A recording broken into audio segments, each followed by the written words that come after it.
Bonjour à tous, content de vous retrouver après que le ciel nous soit tombé sur la tête. Bon, la chaîne du livre, vous, nous, avons été durement secoués, mais on espère que maintenant la sérénité et l'équilibre vont bien cheminer. Alors, Talandier, vous connaissez tous, c'est une maison qui a son identité d'histoire et qui a préparé donc un programme à la fois compact pour tenir compte du contexte actuel, mais ambitieux. Pour cela, je vais vous présenter 7 titres, 4 de notre spécialité, notre domaine de prédilection qui est l'histoire, et 3 documents qui font partie de l'ouverture de Talandier de ces dernières années. Donc, 7 titres, vous verrez, très divers, de sujets extraordinairement éclectiques, mais qui sont un peu la personnalité de la maison. Le premier ouvrage en matière d'histoire que je vais présenter est le nouveau livre d'Emmanuel de Varesquiel, intitulé 7 jours, comment la France est entrée en révolution. Alors vous connaissez bien Emmanuel de Varesquiel, qui est devenu un historien star, connu au départ comme spécialiste de l'Empire et du XIXe siècle, notamment à travers les 2 grandes biographies de Fouché et Talleyrand. Et il a commencé, avec Fouché d'ailleurs, qui était une sorte de missionnaire de la terreur, à s'intéresser à la Révolution française.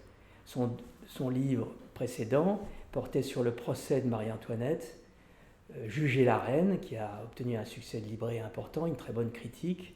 Et donc, il veut clore ce cycle sur la Révolution en s'intéressant au démarrage, au déclenchement de la Révolution française. Comment tout ça, comment cette énorme, je dirais, affaire est arrivée.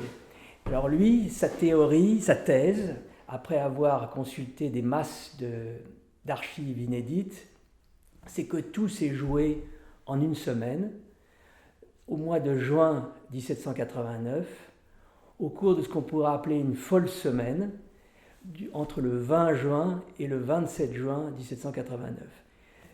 3 événements, 7 jours, une semaine dans laquelle tout se déclenche, tout s'emballe, tout prend forme, le bon et le mauvais de la Révolution. Le 20 juin 1789, nous sommes à Versailles, aux États généraux, et les députés du tiers-État décident de se séparer de l'Assemblée générale et de former eux-mêmes une assemblée dans une salle célèbre depuis, qui s'appelle la salle du jeu de paume. Donc ça, c'est le premier événement fondateur de la Révolution. Le deuxième événement, et pourquoi se réunissent-ils? Pour former ce qu'ils appellent une assemblée nationale. On ne parle plus du roi. Deuxième événement, deuxième date, le 23 juin 1789, là, ces mêmes députés décident de ne pas se séparer avant qu'ils aient établi une nouvelle constitution. Ils avaient été rejoints d'ailleurs par des membres de la noblesse et du clergé. 27 juin 1789, c'est un peu le final. Le roi Louis XVI veut reprendre la main, pense qu'il a tous les atouts pour dire bon, la récréation est finie, maintenant on va arrêter de jouer et vous allez vous disperser. Il envoie son maître des cérémonies, qui s'appelle Drebrezé, pour ordonner aux députés de se disperser et d'abandonner la séance. Et c'est la fameuse apostrophe de Mirabeau qui répond à Drebrezé: nous sommes là par la volonté du peuple, ils ne sortiront que par la force des baïonnettes. À la suite de ça, d'ailleurs, ces députés dissidents, on va dire, déclarent qu'ils sont inviolables. Donc tout se joue dans ces 3 dates, cette folle semaine, qui d'ailleurs précède pratiquement d'un mois la prise de la Bastille. On a tendance à penser que la Bastille symbolise un peu le déclenchement de la Révolution française, alors que tout se joue pendant cette semaine. Et donc, Emmanuel de Varesquiel raconte ses journées, raconte les personnages, les acteurs, raconte les faits, multiplie les points de vue et montre d'ailleurs que finalement la liberté est vite digérée par l'égalité et que la violence s'en mêle à Paris, en province, et que tous les ingrédients de la révolution violente finalement démarrent à cette date. Donc voilà le nouveau, c'est un essai extrêmement, alors à partir de documents complètement inédits, et c'est donc le nouveau livre d'Emmanuel de Varesquiel.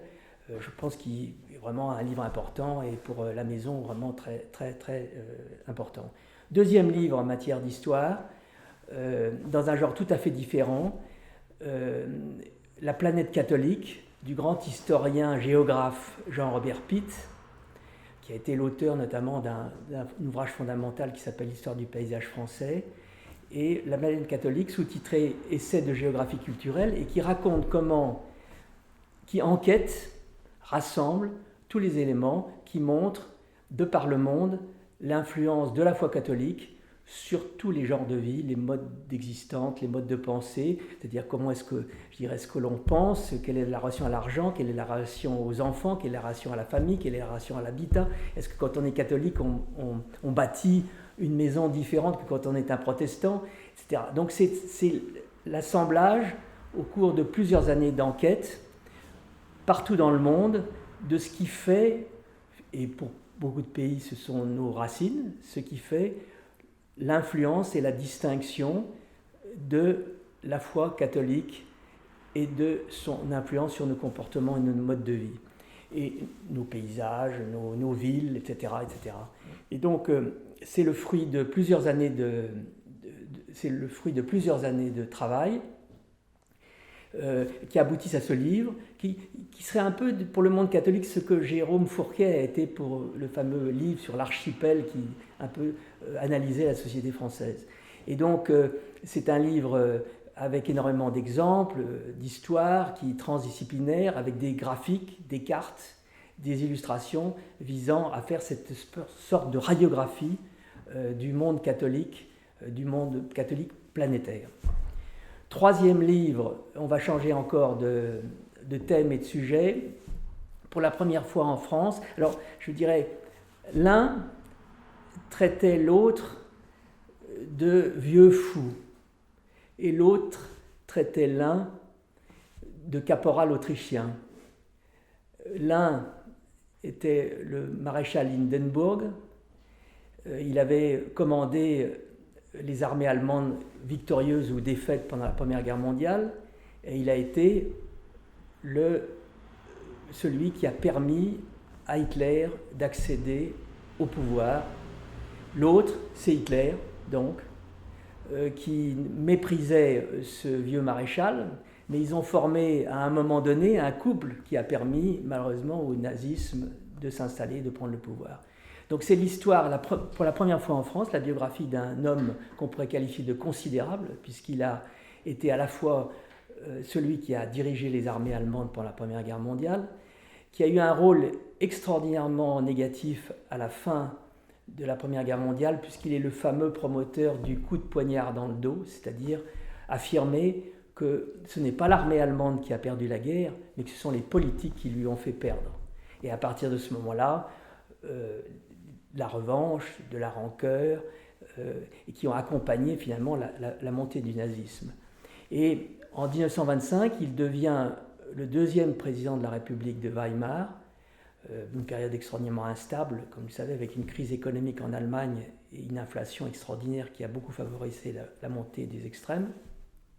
Et c'est lui qui, en 1933, par faiblesse d'une certaine façon, appelle Hitler à la chancellerie et donc lui donne le pouvoir. C'est même lui d'ailleurs qui, pendant les élections de 1933, décide de supprimer les libertés publiques, permet à Hitler de supprimer les libertés publiques à la suite de l'incendie criminel du Reichstag.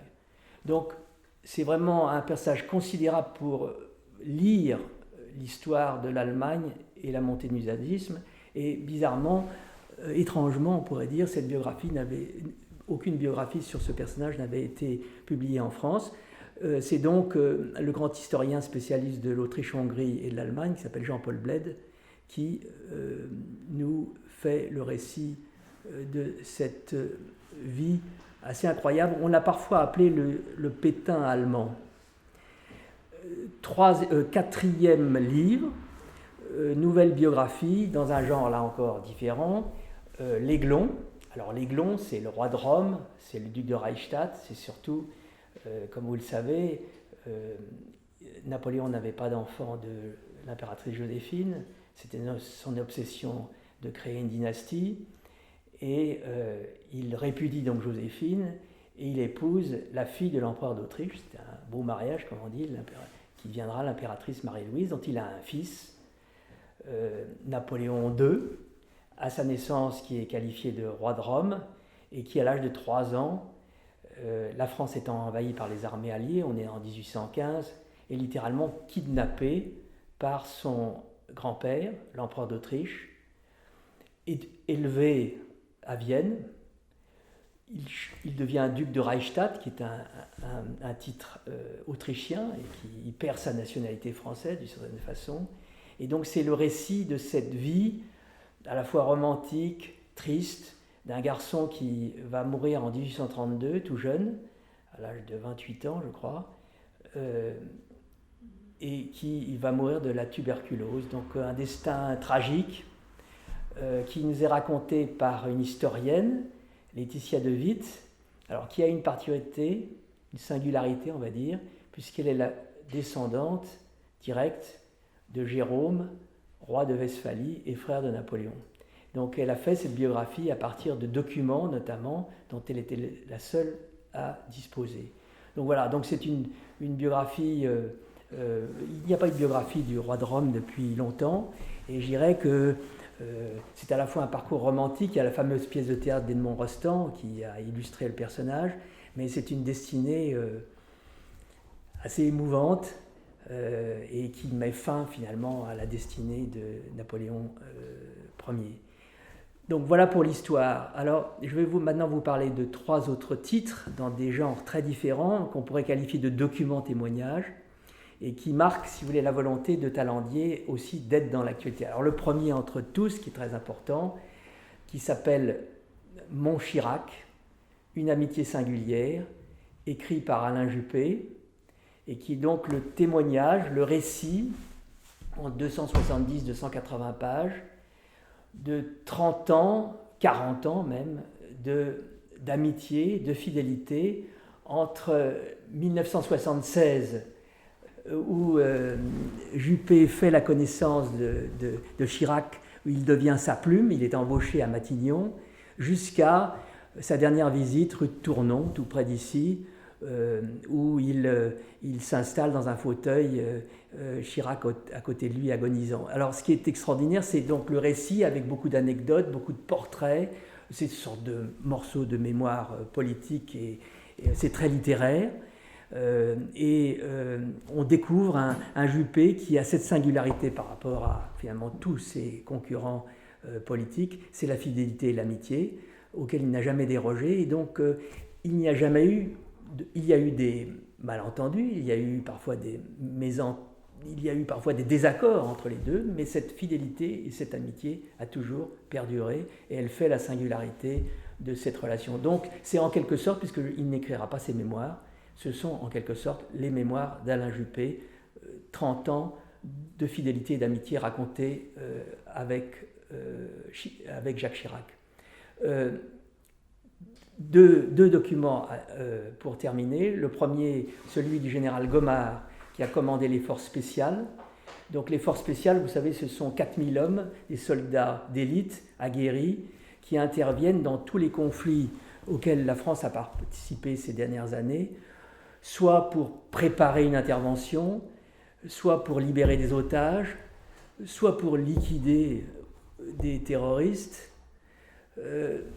Disons, un travail de l'ombre, un travail secret, et le général Gomard a été pendant 10 ans le commandant de ces forces spéciales. Il a été lui-même un soldat de l'ombre, un des membres de ces forces spéciales. Donc du Mali à la Libye, de la Libye à l'Irak, de l'Irak en Afghanistan. Il raconte il raconte des opérations, il délivre un certain nombre de secrets ou de choses inédites, comment on commande ces hommes, comment on prend des décisions difficiles, comment on organise sur le terrain une opération spéciale.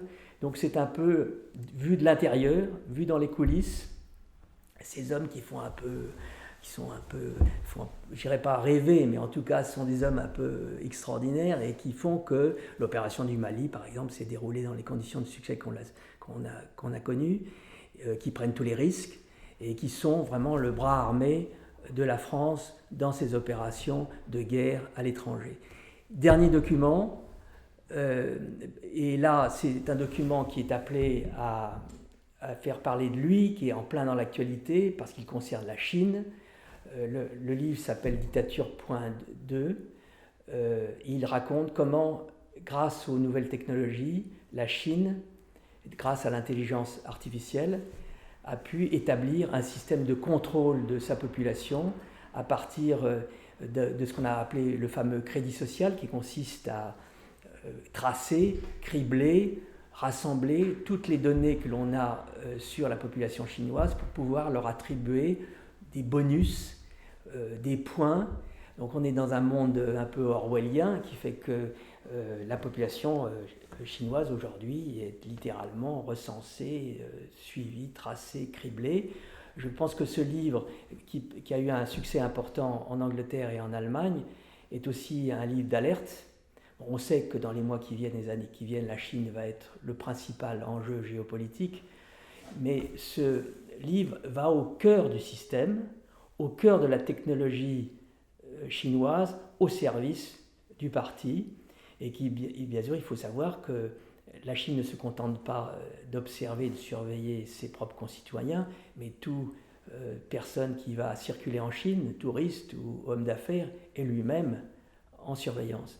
Et donc, je dirais, c'est presque un livre d'alerte qui montre que si on n'y prend pas garde, à la fois par l'état de surveillance qu'elle pratique en Chine et par les technologies qu'elle exporte et qu'elle peut exploiter pour ses propres données, je dirais, on a un peu de mouron à se faire. C'est un livre assez effrayant finalement et qui littéralement nous montre ce que pourrait être les enjeux, d'ailleurs qu'ont révélé la crise du Covid, de la place et de l'influence et des ambitions chinoises dans le monde dans les années qui viennent.